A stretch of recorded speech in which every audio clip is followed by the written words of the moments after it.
رسول اللہ صلی اللہ علیہ وآلہ وسلم نے فرمایا، ایک دن حضرت موسیٰ علیہ السلام بنی اسرائیل کی ایک جماعت میں بیٹھے ہوئے تھے کہ اتنے میں ایک شخص آیا اور اس نے آپ سے پوچھا، کیا آپ جانتے ہیں کہ دنیا میں کوئی آپ سے بڑھ کر عالم موجود ہے؟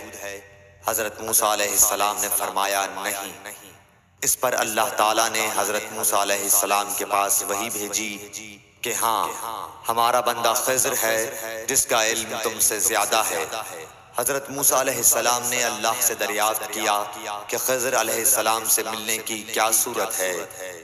اللہ تعالیٰ نے ایک مچھلی کو ان سے ملاقات کی علامت قرار دیا اور ان سے کہہ دیا کہ جب تم اس مچھلی کو گم کر دو تو واپس لوٹ جاؤ، تب خضر سے تمہاری ملاقات ہوگی۔ تب موسیٰ علیہ السلام چلے اور دریا میں مچھلی کی علامت تلاش کرتے رہے۔ اس وقت ان کے ساتھی نے کہا، جب ہم پتھر کے پاس تھے کیا آپ نے دیکھا تھا؟ میں اس وقت مچھلی کا کہنا بھول گیا اور شیطان ہی نے مجھے اس کا ذکر بھلا دیا۔ موسیٰ علیہ السلام نے کہا، اسی مقام کی ہمیں تلاش تھی۔